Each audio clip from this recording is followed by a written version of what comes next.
नरेंद्र सिंह नेगी के ऊपर लिखा।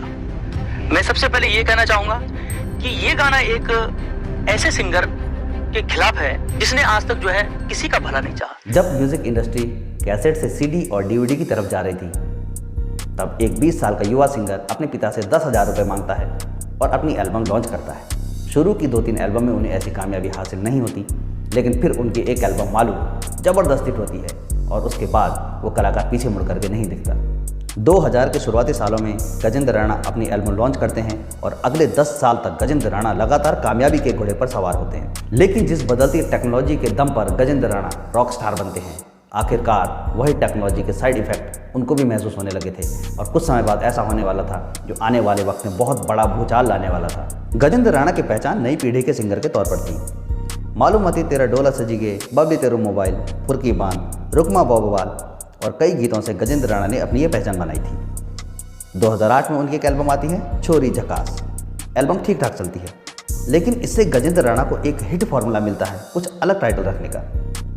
2008 में छकना बांध और फुरकी बान लॉन्च करते हैं, जिसके टाइटल ट्रैक सुपरहिट साबित होते हैं। हालांकि कुछ लोग उनके टाइटल पर आपत्ति जताते हैं, लेकिन गजेंद्र राणा मार्केट को समझते हैं और ध्यान में रखते हुए इन लोगों को इग्नोर करते हैं और 2011 में अक्टूबर के महीने में फुंदनी बांध एल्बम रिलीज कर देते हैं।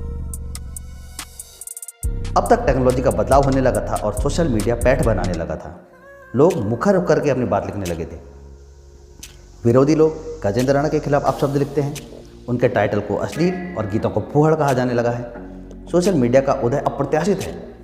गजेंद्र राणा लोगों से बात करने की कोशिश करते हैं, मगर परिस्थितियां विपरीत होती हैं। गजेंद्र राणा अपने सोशल मीडिया के माध्यम से लोगों से संवाद करने की भी कोशिश करते हैं, लेकिन वहां पर भी लोग उनके खिलाफ अपशब्द लिखने लगते हैं और उनकी बात को न तो सुनने की कोशिश करते हैं न समझने की कोशिश करते हैं। विपरीत परिस्थितियों में लोग उनको नरेंद्र सिंह नेगी से सीखने तक की सलाह दे डालते हैं, उन्हें अपशब्द कहते हैं और उनके स्टेज शो तक डिस्टर्ब करने लगते थे। ये सब कुछ एकदम से नया था। इस तरह का किसी भी प्रकार का व्यवहार किसी कलाकार ने कभी नहीं देखा था। उस समय शायद गजेंद्र राणा समझ ही नहीं पाए कि इस चीज़ को हैंडल कैसे करना है, क्योंकि इससे पहले सिर्फ सोशल मीडिया के माध्यम से जो बात होती थी उनको किसी को जवाब दे दिया जाता था या उसको इग्नोर कर दिया जाता था, लेकिन लोग स्टेज पर चढ़ करके उनके खिलाफ बदतमीजी करने लगे थे, उनके साथ धक्का मुक्की करने लगे थे और उनके स्टेज शो को डिस्टर्ब करने लगे थे। 15 से ज़्यादा ब्लॉकबस्टर एल्बम और 50 से ज़्यादा सुपरहिट गाने देने वाले गजेंद्र राणा को कोई सीखने की सलाह देगा, वो भी उनके शो में आकर गाली गलौज करके। ये रॉक स्टार गजेंद्र राणा कैसे बर्दाश्त कर सकते थे? गुस्से से भरे गजेंद्र राणा एक फैसला करते हैं, एक ऐसा फैसला जो सारे उत्तराखंड को स्तब्ध करने वाला था। अक्टूबर 2012 गजेंद्र राणा अपनी नई एल्बम लॉन्च करते हैं हीरा समदनी। एल्बम लॉन्च होती है, ये कोई बड़ी बात नहीं है। बड़ी बात थी एल्बम का एक गीत नरू मा नारायणा। यह गीत अपने आप मानो कम विस्फोटक था कि गजेंद्र राणा एक इंटरव्यू देते हैं। यह इंटरव्यू रिलीज होते ही मानो भूचाल आ जाता है। इसने गजेंद्र राणा कहते हैं कि मैं किसी का नाम नहीं लूँगा, लेकिन साफ साफ इशारा करते हैं कि यह गीत नरेंद्र सिंह नेगी को टारगेट करके लिखा गया है। गजेंद्र राणा एक के बाद एक इल्ज़ाम लगाते हैं। वो कहते हैं कि यह बड़ा सिंगर एक वट वृक्ष है जो किसी को पनपने नहीं देगा। वट वृक्ष का नाम आपने सुना होगा। ये एक ऐसा वट वृक्ष है जिस वट वृक्ष ने अपने आसपास जो है किसी पौधे को नहीं उगने दिया।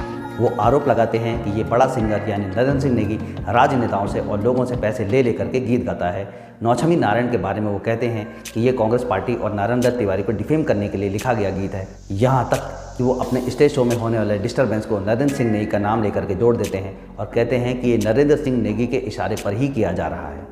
यह इंटरव्यू और गीत सुनकर न सिर्फ म्यूजिक इंडस्ट्री बल्कि उत्तराखंडी समाज तक हिल जाता है। गढ़वाली गीत के प्रतीक नरेंद्र सिंह नेगी पर डायरेक्ट हमला, वो भी रॉक स्टार सिंगर के द्वारा, ये पचाना किसी के लिए भी बहुत मुश्किल था। गजेंद्र राणा का विरोध शुरू हो जाता है। उनके पुतले जलाए जाते हैं, उनके खिलाफ सोशल मीडिया पे अपशब्द लिखे जाते हैं। गजेंद्र राणा के समर्थक और उनके विरोधी के बीच में सोशल मीडिया पे तकरार होने लगती है।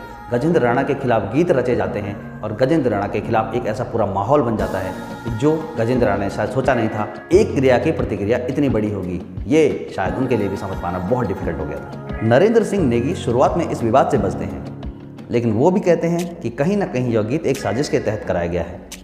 वो कहते हैं कि जब गजेंद्र राणा का पहला एल्बम आया था तो मैंने खुद फ़ोन करके उनको शुभकामनाएं दी थी। नरेंद्र सिंह नेगी इससे पहले नौछमी नारायणा और अब कदगा खेलो गानों को सुन करके हाई प्रोफाइल विवाद झेल चुके थे, लेकिन ये हमला उन पर डायरेक्ट था। इसके बाद उन्होंने मामले को ज़्यादा तूल नहीं दिया और अपनी तरफ से इस बात को बढ़ने से रोक दिया। इस सब के बाद अचानक से गजेंद्र राणा खामोश हो जाते हैं। सोशल मीडिया की उथल पुथल से दूर इंटरव्यू का बम फोड़कर अचानक इस विवाद से दूर हो जाते हैं। न कोई पोस्ट और कुछ समय तक न कोई गीत। एक दो छोटे मोटे स्टेज शोज करते हैं, लेकिन उसमें भी इस विवाद को लेकर के वो कोई बात नहीं करते। अपने और अपने परिवार की सुरक्षा को लेकर के चिंतित गजेंद्र राणा अचानक से शांत हो जाते हैं। उनको भी ये बात समझ आ जाती है कि विवाद को जितना बढ़ाया जाएगा उतना नुकसान उन्हीं का है। धीरे धीरे तूफान थमने लगता है और फास्ट फूड के ज़माने में लोग इस विवाद को भी जल्दी ही भूल जाते हैं। 2013-14 का दशक आते आते यूट्यूब पॉपुलर होने लगता है, जियो की क्रांति आती है और कैसेट सीडी का दौर पूरी तरह से समाप्त हो जाता है। अब सारे के सारे एल्बम और सारे के सारे सिंगर यूट्यूब पर ही मिलते हैं और धीरे धीरे ये विवाद धूल के परतों के बीच कहीं दब जाता है। अचानक से नरेंद्र सिंह नेगी जी की तबीयत खराब होती है, वो अस्पताल में भर्ती होते हैं और सभी लोग उनके अच्छे स्वास्थ्य की कामना करते हैं। गजेंद्र राणा भी इस समय पे नरेंद्र सिंह नेगी जी के अच्छे स्वास्थ्य की कामना करते हैं। हालांकि ये बात सुनकर के लोग चौंकते हैं, लेकिन गजेंद्र राणा को समझने वाले लोग जानते हैं कि ये अप्रत्याशित नहीं था। अपने कुछ समय पहले दिए गए एक इंटरव्यू में गजेंद्र राणा नरेंद्र सिंह नेगी को गढ़ रत्न नरेंद्र सिंह नेगी कहते हैं। गढ़ रत्न श्री नरेंद्र सिंह नेगी जी या हमारा बड़ा भाई प्रीतम रतवान जी, वे के बाद जो है मैं ये लाइन में जाया था। शायद गढ़वाली म्यूजिक का ये रॉक स्टार मैच्योर हो चुका है। अब वह गुस्से में नहीं दिखते हैं, बल्कि वह शांत दिखते हैं, मानो सब कुछ समझ चुके हैं। नेगी दा अब वृद्ध हो चले हैं, मगर अब भी गीत रच रहे हैं। गजेंद्र राणा भी बदल चुके हैं, मगर नहीं बदला तो बस उनकी मखमली आवाज़ का जादू।